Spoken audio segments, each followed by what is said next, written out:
Ծրագրի ամբողջ նպատակը նա է, որ մինչև շտապօգնության ժամանելը դեպքի վայրում վերապատրաստված կամավորների կողմից տուժածը ստանա ճիշտ առաջին օգնություն։ Եվ իհարկե գլխավոր նպատակներից առաջնայինը, որ սրտի կանգով դեպքերի ժամանակ փրկության 5% հավանականությունը մենք կարողանանք դարձնենք 30%։ Պաշտպանված սրտի քաղաք Երևան նախաձեռնության շրջանակներում Երևանի փոքր կենտրոնում տեղի ունեցած պատահարների ժամանակ վերապատրաստված կամավորները հատուկ հավելվածի միջոցով ստանում են ահազանգ։ Եթե կամավորը ունի հնարավորություն եւ կարող է մոտենալ տուժածին, ապա ընդունում է զանգը։ Զանգն ընդունելուց հետո նա տեսնում է տուժածի գտնվելու վայրը, տեսնում է հավելվածով դեֆիբրիլյատորի գտնվելու վայրը եւ իհարկե դեֆիբրիլյատորը վերցնելով մոտենում է տուժածին։ Հավելվածի միջոցով ընտրում ենք տուժածից մոտ գտնվող դեֆիբրիլյատորը, արագ մոտենում ենք, վերցնում ենք այն եւ հասնում ենք դեպքի վայր։ Տուփը բացելու համար հավաքում ենք համապատասխան կոդը, բացում ենք, վերցնում ենք սարքը եւ արագ հասնում ենք տուժածին։ Հասնելով տուժածին առաջին հերթին ստուգում ենք նրա գիտակցությունը։ Լսում ես ինձ, մի բան ասա,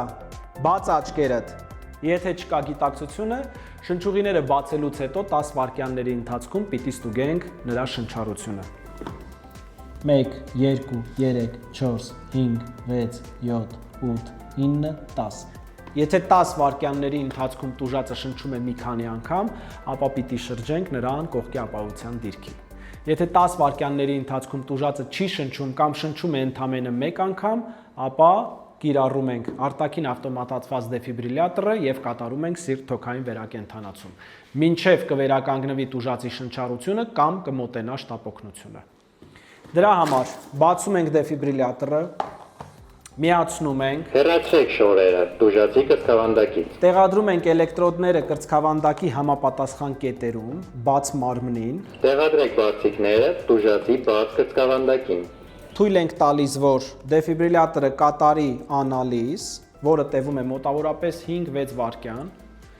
եւ եթե սրտամկանում կան ֆիբրիլյացիաներ, ապա երրորդ կարևորագույն լույսը սկսում է թարթել, այսինքն շոկ հաղորդող լույսը։ Սեղմում ենք, տուժածին հաղորդում ենք շոկ,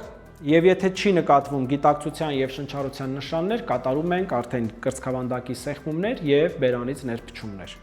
Հեռացնում ենք խանգարող իրերը, սեղման տեղը որոշում ենք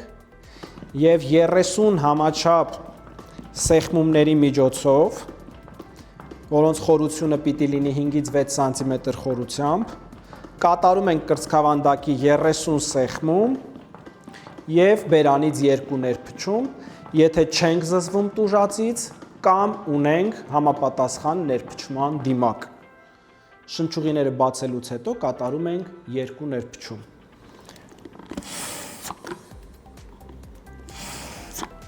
Կրկնում ենք գործողությունը, մինչև դեֆիբրիլյատորը